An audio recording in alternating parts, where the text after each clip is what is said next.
And if you're even 2 minutes late to my post-fishing boat proposal Hawaiian engagement dinner, don't even come. You're dead to me. I'm just joking. Hello, my name is Liz, and this is The Valley Season 2, Episode 13. So Zach herds everybody down from the presidential suite, besides Janet and Jason, of course, to go downstairs where everyone can order drinks and eat outside. He tells everybody after they ordered their drinks that he respectfully asked Janet and Jason not to come. And this is what I was thinking last week, so I'm really glad Michelle and Brittany said it. They were like, don't you think it's weird that you lugged Janet and Jason all the way out here only to exclude them from the celebration? What do you think of this whole situation? Because if I was Janet, I would rightfully be pissed. Just put aside whatever you think about Janet for a moment. You think you're going on a group vacation to Hawaii. It's just a friend trip. Everybody's gonna have a really good time. There are like 10 or 12 of you. And then on like the second day of your trip, you find out that this trip is actually meant to celebrate two of the people who you are on the outs with right now. Two people who are some of the people you hate the most in this world right now. Like, that feud runs really deep. I would understandably be pissed too. I understand why they wanted to keep the engagement a secret from Janet and Jason. It's like you want to keep the proposal a secret from everyone. You want Kristen to be surprised. But if I was Janet, I would have wanted to make an informed decision about whether or not to go on this trip. I think she and Jason said it. I think Janet was like, if I had known that the purpose of this trip was to celebrate Luke and Kristen, I probably wouldn't have come. And it's like, yeah, if I was her, I probably wouldn't have either. And I would have been really pissed that I was all the way out here to celebrate Luke and Kristen. And now she has to miss 1 or 2 days of group events because she's stuck in this situation. I don't know, would you be pissed? I feel like I would be pissed. I'm sorry, just putting aside what I think of Janet, I would not have wanted to go on that trip, and I would have been really pissed if I took days off work, left my child with their grandparents, and spent all of this money to come to Hawaii if I found out it was to celebrate my mortal enemy. And then Zach starts saying well, Michelle, if it was your engagement, and Jesse cuts him off and goes, whoa, let's not talk about Michelle's engagement. Okay, I'm gonna say something that I might regret. I'm probably gonna wanna take this back in maybe even a week or two. I feel like Jesse is being really likable. I don't know what it is. I don't know if it's maybe just vacation looks good on him. Maybe he's a lot more relaxed. He's far away from all of his responsibilities. I feel like this episode and last episode, he's been really funny. I don't know. He's been making me laugh. I feel like him and Aaron are establishing this oddly endearing friendship, and I don't know, I thought this moment was kind of funny. What do you think? I don't know. I'm not forgetting everything he said about Michelle in the past. I do still think overall he hates women and he's a bad person, but just, recency bias, these last 2 episodes, I've been enjoying him. I don't know, he's been making me laugh. So Danny and Nia are not yet downstairs, and somebody is like, oh, where's Danny and Nia? Oh, I think it's Melissa. She's like, oh, they're probably showering. And people get really angry.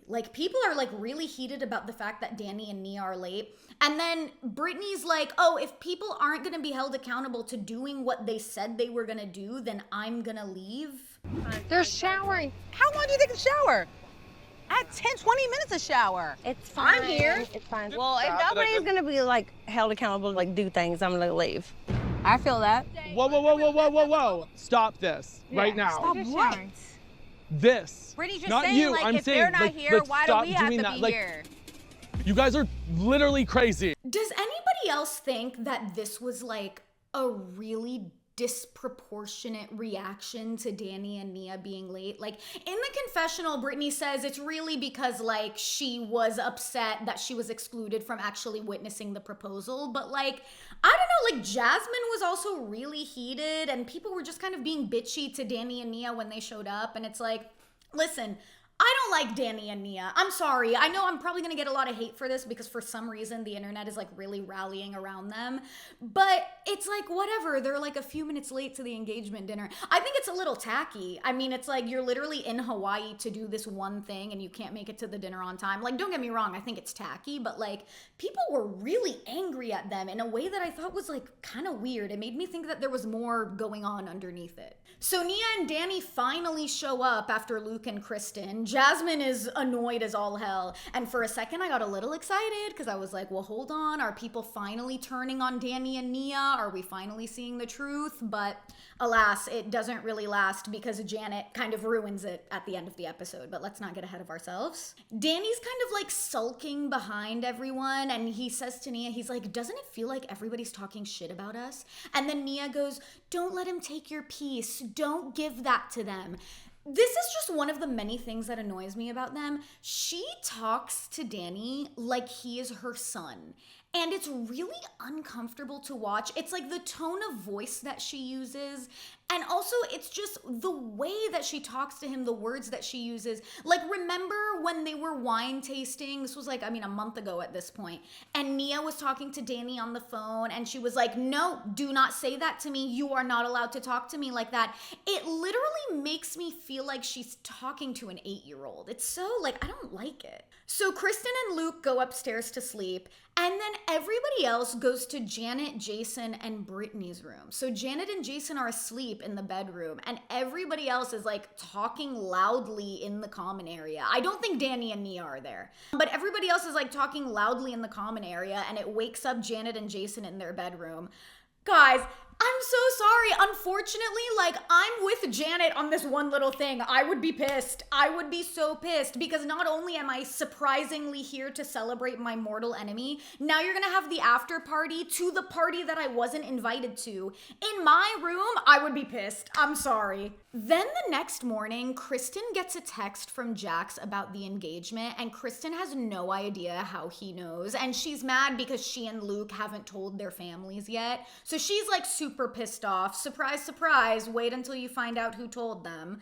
He's telling Zach and Benji that the boys chat is going crazy because Jax told everyone. Zach is super pissed off. He's like, how does Jax know about this? Then fucking Kristen calls Brittany, and Brittany's like, oh, well, I told Jax, but I told Jax not to tell anyone. Guys, I'm so sorry. Like, I would love to get a vibe check on Brittany right now. Like, what do you think about Brittany? Where are we at with her? Because unfortunately, I'm just starting to think that she really is just an idiot. I'm so sorry. Like, I used to be like, oh, well, she's naive. She's very sweet. She gives people the benefit of the doubt. I just think she's an idiot. I'm so sorry. Like, she married Jax after finding out that he's like $1 million in federal debt. And then she buys a house with him. They're co-signers on the lease. And then she allows Jax to like put some of his debt onto her before they got married, whatever that was. Like, I'm so sorry. I unfortunately think she is so incredibly stupid. And these scenes with her when she's talking about this are so frustrating. I don't know if I'm gonna get hate because of that or not, but I just have to say it because sometimes I'm watching these Britney scenes and I'm like, God, you are so dumb. Jason's working on like this massive laptop on the couch in their hotel room. And anytime I see somebody working on like an HP or a Lenovo like that, I always think about that TikTok that somebody posted like years ago that was like, if you have a Lenovo ThinkPad, you will be working. Like, if your company gives you a Lenovo, you will be grinding. You will not be leaving the office early. You will be working. If they give you a MacBook Air, have fun twiddling your thumbs at the office. But if they give you a Lenovo, get ready to break your back. That's all I could be thinking about watching Jason on that damn laptop. And isn't Jason the one who has the Android too? I feel like that tracks. Then Janet tells Jason that the best thing she could have done last night was to remove herself from the situation. And she goes, I just hope my absence was a gift. Okay, Janet. It's like I was on your side for a majority of this episode, and then this was too much. Like, I just hope my absence was a gift. I hate to break this to you. I actually don't think they were thinking about you at all. Like, I don't think Kristen and Luke were down there being like, it was so gracious of Janet and Jason not to come to this. I think that nobody was thinking about them even a little bit, I fear. So then Brittany and Kristen meet on the beach, and Brittany says that she's so sorry, and she was just on the phone with Jax talking about Cruz's school, and it just slipped. So then she found out that Jax told the boys chat, so then she called him back. What a great excuse to call him back. She's hooked on him. And then she like told him off. But it's like, of course he told everybody, even though you told him not to. He doesn't respect you. How does she not realize yet that he does not respect her? It doesn't matter what she tells him to do or not to do. He's gonna do whatever he wants anyway. It's like, Brittany. Kristen then brings up the fight at El Coyote, and she's like, she says what she's always saying, Janet's a miserable human being, and I'm just done with her. Again, really begs the question, why the hell is Janet on this trip? Like, weird choice. I think this is really Zach's fault. I think Zach should have excluded her, and then Janet and Jason would have been mad for like, what, 1 day, 2 days, and then they would have seen the announcement that Kristen's engaged, and they would have been like, oh, thank God we didn't go. So then everybody's having a boat day, and Luke decides to put on this skimpy little sailor's outfit. He looks like a male stripper. And it starts off fine. Everybody's making like dick and ball jokes. It's like fucking classic like Danny and Jesse stuff. And then Janet and Michelle start talking about the early days of Michelle's relationship with Jesse. And Michelle says that Jesse stopped doing romantic things for her after he got rich, after his first few like successful real estate deals. And then she says that seeing him in the captain's hat on the boat is triggering for her because it like reminds her of when he first became a rich douchebag. I talk about another person who's losing me is Michelle. I feel like she has really lost the plot. Like, I don't know. Zach asks Brittany about how Jax knew about Kristen's engagement. He's pissed at her. Thank God. Like, at least Zach and Brittany are close enough to where Zach doesn't feel the need to pull his punches with her. I feel like everybody else is very like soft on Brittany, which is like understandable. She's going through the toughest time in her life, but like she needs somebody like Zach who's gonna hold her accountable when she does stupid stuff like this with Jax. Great time to cut to Jax setting up his divorced dad house. He immediately tells Schwartz that Kristen got engaged. And then Schwartz is like, ooh, I'm gonna text her. And then Jax is like, well, no, I don't know if you're allowed to know. Yes, you do, you idiot, because Brittany just told you that nobody is allowed to know. So it's like him playing the fucking fool, like him pretending like he's so innocent. Like, you know what Brittany just told you. Didn't you just talk to her on the phone like an hour ago? So then back on the boat, Brittany says that she can't deal with Jax's drama her whole life. So she's trying to slowly let him in more and more, which is like, where is the logic there? It's like, I understand eventually wanting to be friends with the father of your child, but Zach says it best. He's like, Jax and Cruz are with the nanny in your house right now. You're already falling back into old patterns, giving him privileges that he hasn't earned yet. And that is such good advice. Like, it can't just be like you give Jax the cold shoulder for the 30 days he's in rehab and then you're like, well, it's been 30 days, I can let him back in. He has to earn that. But then of course Brittany is not listening to anything he's saying because she is so drunk. She's slurring her words. Well, look who else is slurring her words. She's slurring her words. Like, this is all going in one ear and out the other. And then Zach asks her if she would sign divorce papers if they were right in front of her right now. And she at least says yes. I don't know. Do you believe her? Like, I want to say that I do because she at least initiated the divorce, which I know was such a hard step for her. So as long as she does that, then we can be okay. So then Michelle tells Janet that Zach apologized for talking about Jenna and Aaron and the rumors that they slept. Oh no, they're not rumors. I think it's confirmed about how they slept together. And then she tells Janet that Zach tried to imply that it's not Kristen bringing Jenna around more. It's Janet and and Sheena. And Janet is like, well, no, of course she denies this. So then Janet calls Zach down, and he, for some reason, decides it's a good idea to bring Kristen for backup. This is just another one of those moments where the producer interference is so obvious, but let's pretend like we don't notice it. So Janet calls Zach down, he brings Kristen for backup, and Michelle tells Kristen that she was uncomfortable when she brought up Jenna the first time that she met Aaron. And they cut to, I guess at Dave & Buster's for Janet's birthday, Kristen met Aaron, and the first thing she says is like, oh, you know my friend Jenna? I'm not gonna lie, it's like, yeah, that was silly. Kristen shouldn't have done that. But that's one of those stupid drunk mistakes that I probably would do too. You're a little drunk, you're excited to meet someone, and you just kind of say something without thinking. That's probably something that I would have done too. So then Kristen says that she was uncomfortable when she was trying to talk to Michelle at El Coyote, and Janet was on the other end of the table screaming bloody murder. And Janet's like, that's not how I remember it. But it's like, Janet, you literally admitted that you were drunk that night, so I'm not surprised that you don't really remember much about the night. So then Kristen tells Janet, you were talking about how you wanted to repair things, what happened to that? And Janet's like, well, I was talking about repairing things until you spread the rumor about Jason taking off his wedding ring. And see, this is the thing about Janet that is so frustrating, is she says that she's over something, and then she brings it up again, and then she resolves it, and then she brings it up again. She's constantly beating these dead horses. And Kristen says it herself. She's like, I'm surprised that you're still mad about the ring thing, because that day you laughed it off. And it's yeah, she has a point. Literally the first thing Janet and Jason said when they heard about the rumor was, oh, that's what you're talking about? Ha ha ha, no, that's silly. And then they all kind of moved on. So then it gets more heated, and this is just when it all goes to shit. Janet tries to tie it back to Danny sexually assaulting Melissa and Jasmine, and she says sexually assaulting, those are the words that she says, and Kristen flips out. And now this is also why I'm not liking Kristen right now, because she's like, oh, I'll throw her off the fucking boat, how dare she say something like that? And it's like, Kristen, I'm not sure why you want to die on the hill of defending this sex pest. He did sexually assault Melissa and Jasmine, allegedly, so I don't get sued. No, they confirmed it. He did do that. What he did falls under that definition.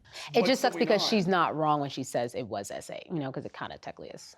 Technically. Well, we did look up the definition, right? And unfortunately, the definition is very broad, and I had no idea how broad that was. I definitely would have used a different term than that, but I guess technically I don't even know. Here's the thing, it's two things can be true at once. What Danny did was so awful and it should not be excused, and I think he sucks. I really do not like him. But at the same time, Janet needs to stop weaponizing Jasmine and Melissa's experience. They were the ones who were preyed on that night.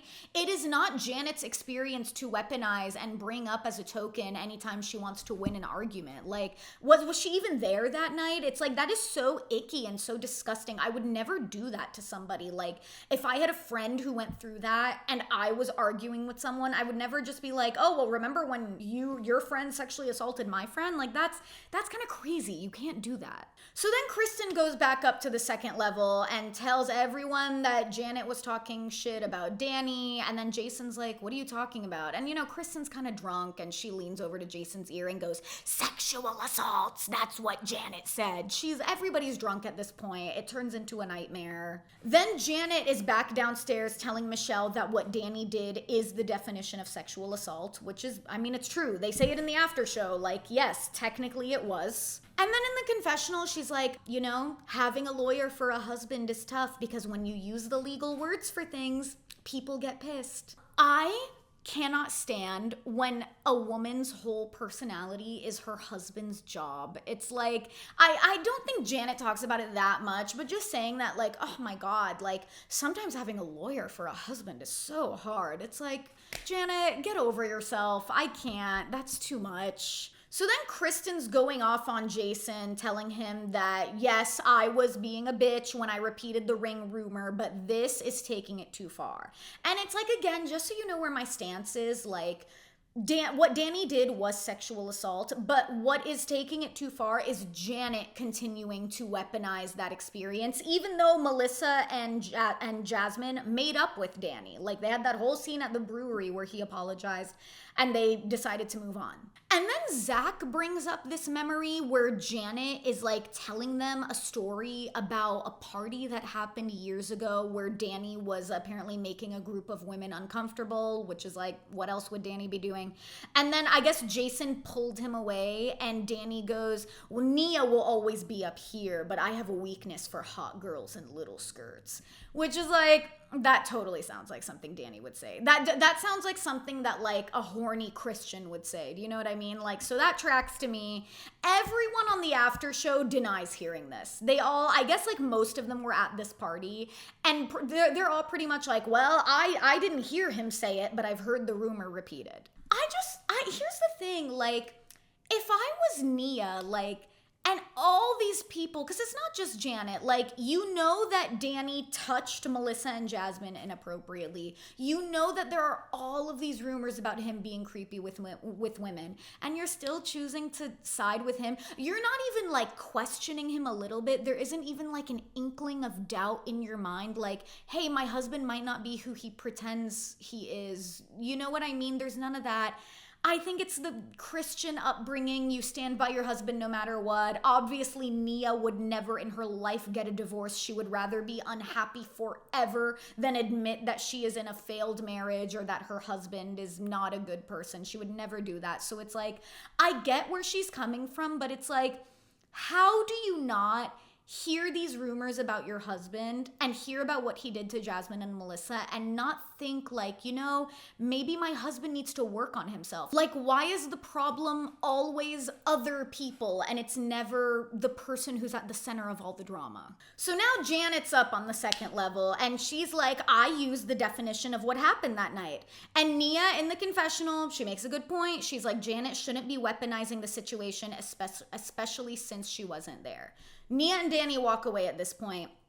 And poor Jason, this man, I don't understand what's in it for him in this marriage. I kind of don't get it.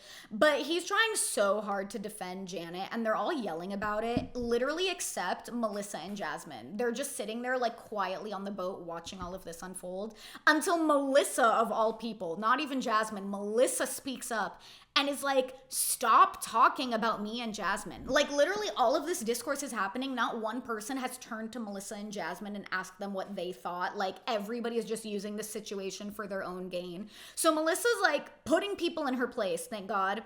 And Brittany is in the background eating. Did you catch her in this? Literally everybody's yelling at each other. Brittany is literally in the back, like fork and knife. And I'm like, you know what? Me too. That's what I would be doing too. Good for her. So then Kristen storms off and she goes down like into the brig. I don't know where she is. She's like inside with Danny and Nia. And then Janet says the best thing she can do with Kristen is stay away. So then why did you come on the boat? Like, Janet knows that she's walking into these situations and she doesn't care because she always thinks she's gonna come out on top. She's very like egotistical, and I think she has this very like inflated sense of maybe her perception, like how other people perceive her. Like, basically, I think she thinks that like she's always right and everyone around her knows that she's right.